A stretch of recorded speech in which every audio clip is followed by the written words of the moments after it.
we'll just do the right thing because it's the right thing. And it starts with our family. It's like I was working 3 jobs when we started having kids, and it's like, what, complaining doesn't do anything. We gotta get it done. Hey friends, welcome to the Victor Marks podcast with Victor Marks, founder of All Things Possible Ministries. Welcome to the show where we bring you real conversations faced with life's hard truths, stories of redemption, and the latest from the front lines. Whether you're on the road, getting your day started, or finally settling in, we've got an exciting new episode planned for you. So let's dive into today's show. Hey everybody, welcome to another edition of the Victor Marks Show. Today's a cool podcast. I ain't gonna lie. My guest today is a father and son team, and many of you are gonna know who they are by virtue of just a video that was put out, went super viral, and I was actually one of them that reposted it, and I got contacted by the dad, thanking me for sharing their story. But for those of you who maybe haven't seen it, stand by. We're going to show it right now. Hi, my name's Knox Zajac. I'm 11 years old and I go to Wyndham Middle School. I'm a 6th grader. I was in the library and this book was on a stand. I'd like to read you a page. My back over my hips as I ask if we should take our clothes off. And he's saying yes before I finish my sentence. He's pulling off my t-shirt, laughing when I can't undo his shirt buttons. He's undoing my belt. I'm reaching into his bedside drawer for a condom. We're kissing. Again, we're rolling over. Obviously, you can see where this is going. I don't know if it's because we're feeling especially emotional or just tired, or these past couple of weeks have been too much. But this reminds me so much of the first time we had sex. We were both terrified, and the whole thing was kind of terrible because we didn't know what we were doing. But it was good too, so good, because we were a mess of emotions, and we were scared and excited, and everything felt new. So this sort of feels like that. Nick touches me like he's scared that any minute. Now, this book was at my middle school, and it was on a stand. When I rented it out to show my dad it, the librarian asked if I wanted more and if I wanted a graphic novel version. Well, guys, you just saw the clip, and obviously it's both disturbing and encouraging because for an 11-year-old to read that filth that was in his school library took a lot of courage. And I'm talking about Knox Zajac and his dad, Adam, are with us today. Gentlemen, thank you for coming on the show. Thanks for having us. Yeah. So let's first a kind of recap. I bet you had no idea that your son standing up, reading that would garner so much attention, did y'all? No, not at all. No clue. Proud of him though. It's pretty. Yeah. Pretty. It's gutsy and ballsy, and I think I think that's what tripped people out. We're hearing adults read stuff. We're hearing adults expose stuff, but when you hear a kid, and for me especially a young man, what I would call a dangerous gentleman, when you hear and see someone like him step up, it's being done for the principle, not for views, and because some people showboat. You guys are just like the raw, real dudes. Got up there, explained it. The impact has been phenomenal, even to the point where Fox and Friends has interviewed y'all. It made a significant impact, and while I'm interested to find out more of the background, there's only one reason I believe your son, Knox, could get up there with that much courage, unflinching, and just do the deal, and it's because of his dad. And if Knox, I'll ask you, if your dad was not in your life, if he was gone or absent, Do you think you would have still had the courage to read that, to step up there and do that? That's a good question.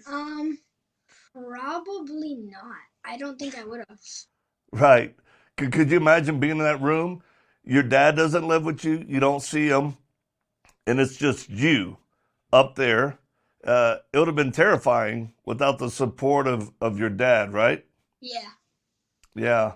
And that's a lesson for dads around our nation to go, having a dad matters. Now, I'm a dad, 5 children, six total, but one's in heaven. And I'm not a great dad at all. My kids they've got me the little Father of the Year award, best dad ever, and I'm like, I appreciate that, kids, but I'm not great at this, and probably because I didn't have a dad, a stable father figure. So I'm swinging for the wind, doing the best I can. What I'm good at is providing and protecting. You know, getting heart to heart. I work at it, but their mom is amazing. She's the life giver, right? And but they know they can come to dad if there's a problem or a solution. I remember one of my daughters, she was having trouble with a guy. And she was complaining and kept coming. I said, well, you should just, he doesn't sound like a good character, and then she came back complaining. And finally, one day I just said, do you want me to like break his legs? You want me to make him go away? Tell me what you want me to do, because I'm good at that stuff. I'll leave him in Mexico, zip tied with a bag over his head. She's like, no, Dad. I'm like, okay, well, I'm running out of options here. Go talk to your mom on how to ditch a bad dude. But fathers matter. Adam, tell us about your background. People want to know about you, man. Tell us about your background. I'm a welder, fabricator.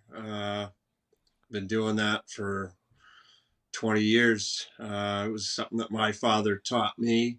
Really? A welder fabricator as well. And he's a strong man of little words. He doesn't say that much, but when he does say something, it makes an impression on you. And I try to put the right impression on my children and teach them about morals. And two things that I tell them all the time is don't lie and don't steal. Those are two of my main rules, huh?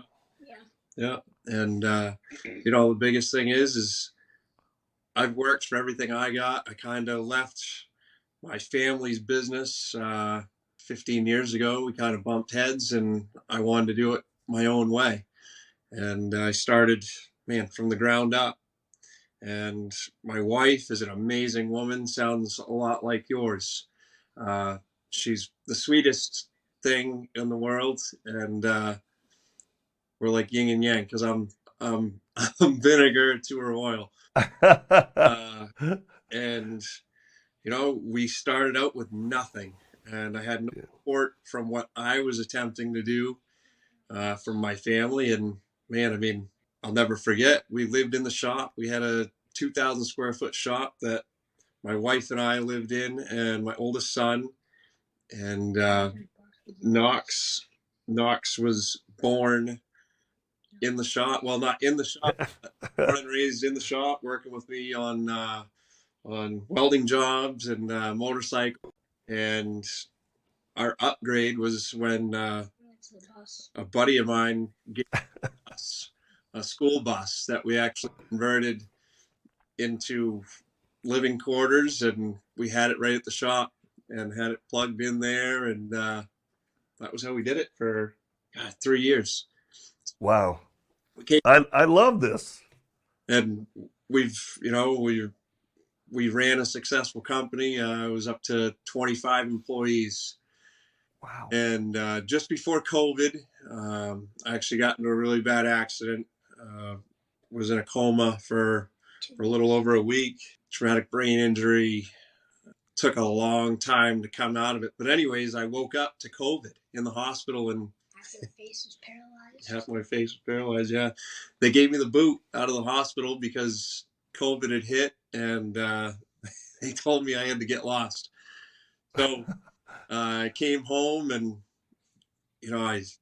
all I could do was lay on the couch, couldn't do anything, and I watched a lot of news, a lot of things Oh, going okay. on, and I never had the time before. I was working 100 hours a week trying to, Right. keep everybody employed and support my family, and that downtime woke me up to everything that was going on. The masks, mandatory masking that was going on, and everything in the adult world changed. And the COVID masks went away because we had a voice as adults. Right. And the students, I'll never forget my youngest son, who's 8 now. He kind of started school with the whole pandemic going on, and he never knew anything about not wearing masks. I'll never forget what set me off was I was walking him to the school bus, and I was like, Riker, you ready? He goes, yep. I turn around, and he's got his mask on. And didn't that send me for a loop? Yeah. He thought it was normal. And after that, I went to the school board meetings and started voicing my concerns. And I was called a bully on the school board, and I'm OSHA certified, up to like level 4. So I know proper masking. I've had OSHA come to the shop and read oxygen volumes and all that. And I told them I would teach the kids how to properly wear masks, and they didn't like that very much. And even Knox came and spoke at one of those meetings about the masks. Wow. Finally it reversed course and told these guys that it doesn't make any sense. So speak it up. I love it. I love it. Folks, what you're listening to is America right here. Oh, yeah. This is truly the heart of America. Media and messaging makes it sound and look so much different. But the reality is, as a country, as who we are as people, we're hardworking. We try to do the best we can. And it's tough. And we don't mind tough. Tough is just a part of life. But when the government interferes, or when local, school boards start interfering with our life and our freedoms, people are only going to take so much. And I love how you said, Adam, through this very tough accident, you're in a coma, COVID hits, they boot you out of the hospital, which probably was a good idea. And you start watching what normal dads have little time to watch. And that's what's being done, right? And it calls you to just go, we call it righteous indignation, to go, this is wrong. And it's almost like church. For years and years and years, men just didn't go to church. Women did, and then women, they started leading, which again, I understand the need why, but then it became behavior modification. So if a man did come to church, it was like, well, you gotta straighten up your life. You gotta act a certain way. You gotta act more Christian or whatever. And I think that kept men out of faith. And then they saw inconsistencies.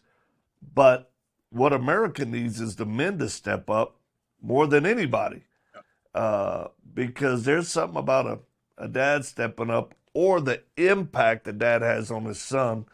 Because the reality, both you and I know, Zach at 11 years old, he's 7 birthdays away from being fully responsible for everything. And it goes by fast. How many kids do you have? 3 boys. 3 boys. And Zach's the oldest? No, my son Raph is 18. He's a senior in the high school. He's graduating this year. Nice. Knox is Nice. sixth, and then I got a third, Riker, who's in third grade. That's a lot of testosterone in that house.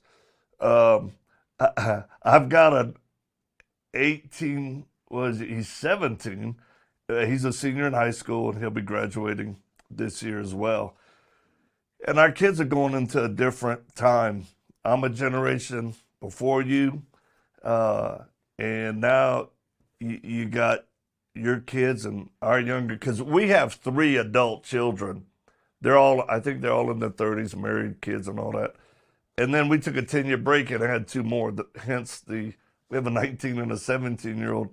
And what a drastic difference even between those 2, generations. So what would you encourage men to do, knowing life is hard? You're a great example of not giving up. What would you encourage men to do as far as involvement in their kids' life with school? Boy, with schools, got to find out what is going on behind these doors.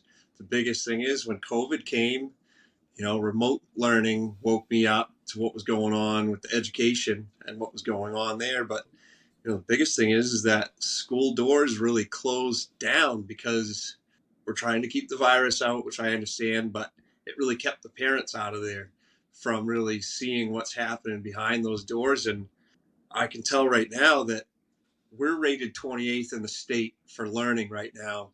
And a lot of the kids can't even read or write or math at grade level. And they're adding all this extra curriculum about genders and pronouns. And it's mind boggling that is what we're doing. We're focusing our children's time with this nonsense when really they should be learning how to become strong providers, Thinkers. Yeah. Moving up as adults. What are we doing? We got grown men that are out here complaining and whining and saying, woe is me. That was never right. fact when, my father or yourself were doing things. Yep. You stay quiet. You go and get it done. No matter what it is, you got a family to provide for, and you make it happen. That's it. You know what? I tell people know me. People know me as this dangerous gentleman. I got a book coming out next year, and I tell folks, look, I'm not a nice person, and I know it's semantics. I go, I'm kind, but nice people tend to just try to do things because they want something, and there are a lot of men out there that are whiny, that have no resilience, and they'll be nice until they don't get their way. And then it all turns sideways. But a kind person will just do the right thing because it's the right thing. And it starts with our family. It's like I was working 3 jobs when we started having kids. And it's like, what? Complaining doesn't do anything. We gotta get it done.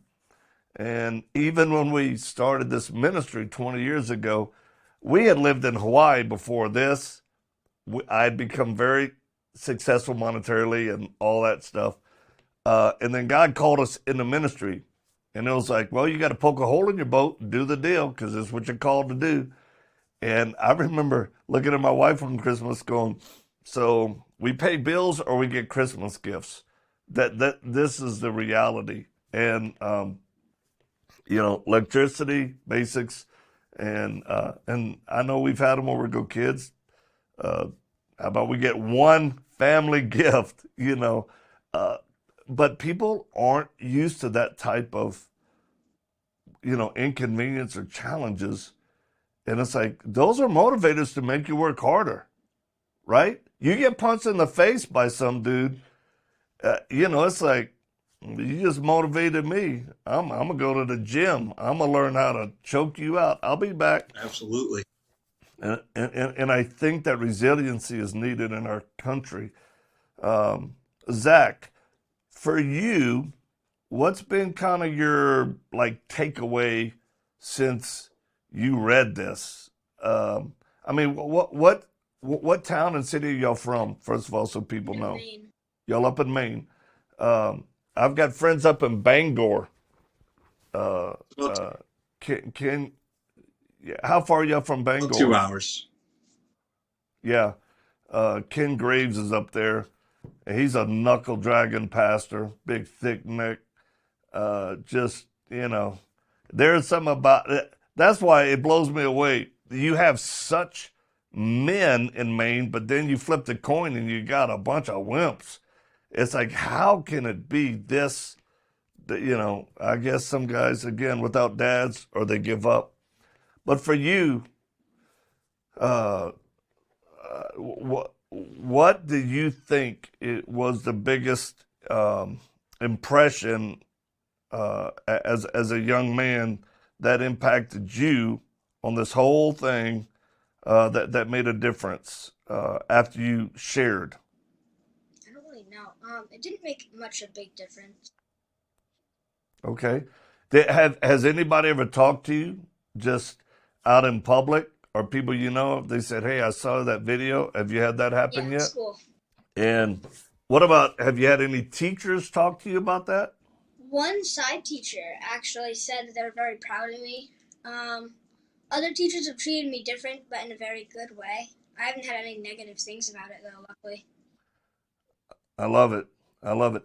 And you really didn't know that going into this, stepping up to the mic and reading this. You don't know the outcome. And that's what courage is. And while a lot of people work on skill sets or like gifting, the character development is so important. Just like you were saying, Dad, we have to fight this ridiculous agenda of CRT and the gender issue. It's racism. It's like, can we just teach our kids what they're going to need for real life? Not all this extra fluff. But let me ask you now, uh, Adam, what?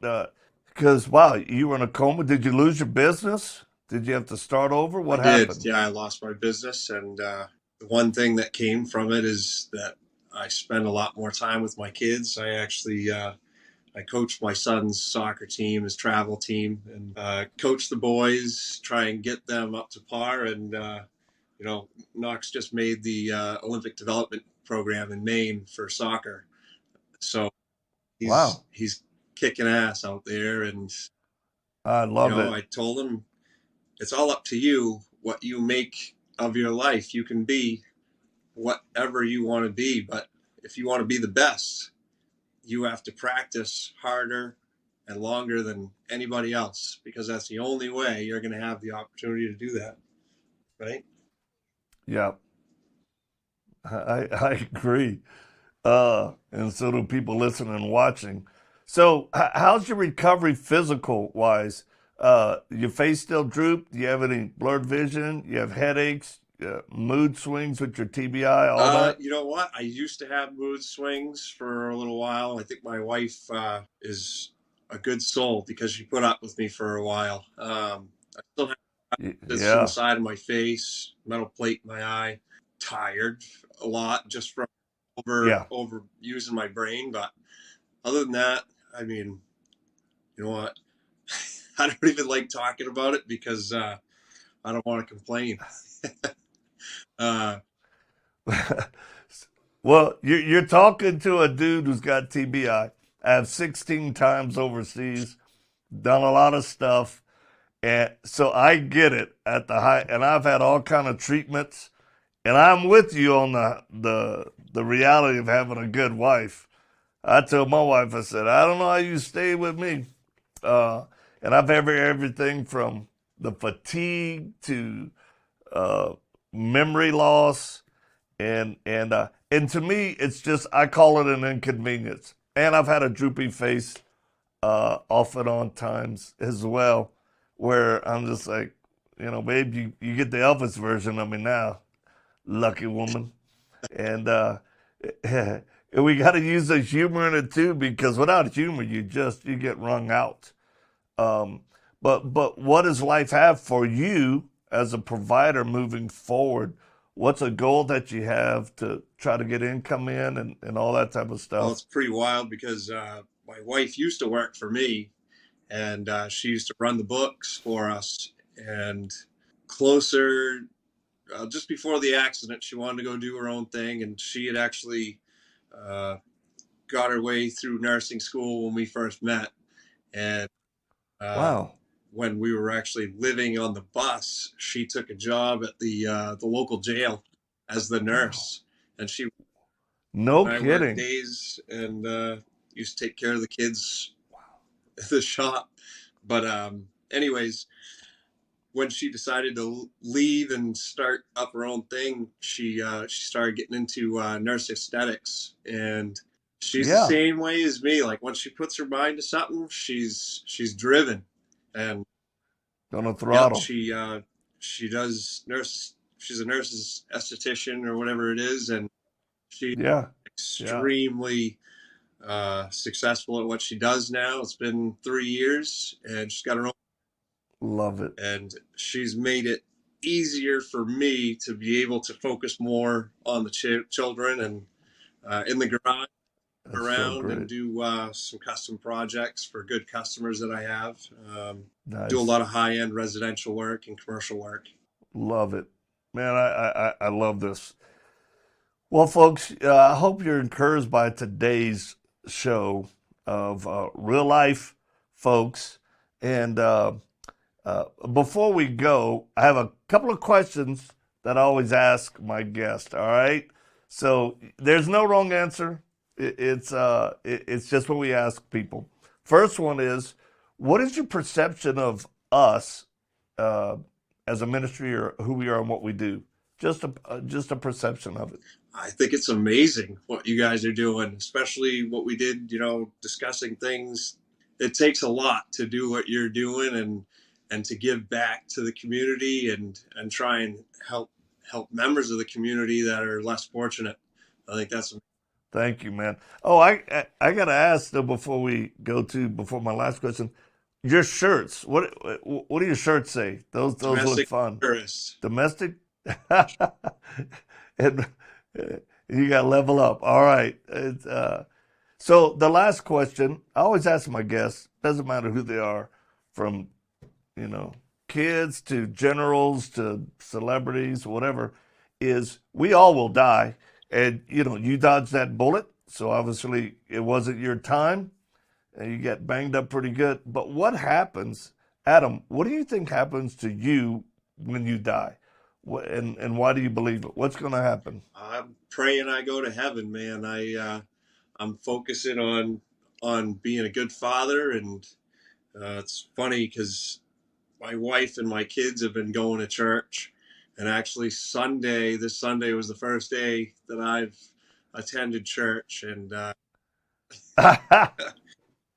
yeah, love man, it. I, I think what's going on in the country and in the world right now is a fight of good versus evil, and all I yes. can do is, everyone looks at it and they're like, well, I'm just one man. What am I going to do? Well, we can start small in our communities and in our kids' schools, and really try and make a difference. There's no reason we shouldn't be out here. Yeah, brother. You're speaking the truth, man. This is so motivating for me because I love it when men go, this is a battle between good and evil. Therefore, church won't hurt us. I mean, it's we'll do training for everything else. It's like, well, let's get some spiritual training, and I commend you for that. I think that is great because it is ultimately what we're seeing is just evil, and it's coming after our children. And like we were talking beforehand, we've rescued children. Our teams have rescued and recovered kids out of terrorist hands, ISIS, out of that area where they're controlled. And sometimes people got their feelings hurt, and they deserved it. But the spiritual battle is really it's manifested in what's happening today. And what's happening in our school systems in our country is a much larger threat than ISIS. And I try to tell men that get in the battle where you are. Yes, we need better leadership on every level, and that makes the difference. But it doesn't make the ultimate difference. the ultimate difference is us at our local grassroots efforts, school boards, man, to the dang dog catcher, and people learning the basics just like Knox. Don't lie, don't steal. We forget these fundamentals. So, man, I am so thankful, and you know what? We wanna bless y'all. Just a simple blessing. Your courage. We want to reward your courage, Knox. And so we're gonna send you guys a gift of $2,000 from our ministry. And your dad and mom have complete control over the funds. So, but because of your courage and the recipient, they'll use it for what's best for your family, and also for who knows, maybe get you some better soccer action as you'll travel. Whatever it's needed for, man, this is from our organization and we have thousands of people that support our work, and they would love to help encourage you guys. And you never know. I mean, stuff like this is a small lottery ticket, right? But man, just take it as a blessing from God, because God, you can't go wrong doing the right thing. That's what I always say. So I appreciate you too. We're gonna get this spread wide. And do y'all have any social media that anybody that wants to follow you can? My Instagram account is White Knuckle Customs, and I actually just posted a video this morning, which probably too long to share for you now, but it was a story about a preschool classroom, and I think it's really telling about what's going on in this country as a whole. I'd love to send it to you or have you check it out, because it's worth checking out. Well, if you posted it, I'll repost it as soon as we get through with this, because people trust your opinion. And again, y'all just stay being good old America, and because I think that's the voice people want, not the smooth politicians or big influencers or whatnot. And it's just like, hey, here's a real deal. We're all in this together. Let's all do our part. Well, listen, we'll stay in contact when I'm up in Maine. If we can get together, that'd be fun. But y'all come down to Colorado sometime. It'd be fun to have y'all down here. We'll do some training, do some shooting, do a little bit of jujitsu, blade work, all that stuff. And as always, good That'd fellowship. be awesome. All right. Well, folks, as always, we appreciate y'all subscribing to the Victor Marks podcast. And this show is done really well. We're continuing the growth in it. So share this with your friends. And wherever you are and whatever you're doing, hey, do it for the glory of God. Full throttle. God bless you guys. Thanks for joining us for today's episode. We'd love to stay connected with you and invite you to the conversation beyond this podcast. You can check out more of the work we're doing around the world at victormarks.com, Facebook, Instagram, and Twitter, all linked in the show notes. Be sure to drop us a comment in the review section if today's show has impacted you in any way, or if there's anything you'd like to hear more of. We're always encouraged to hear from you. Thanks for spending your time with us. Until next time.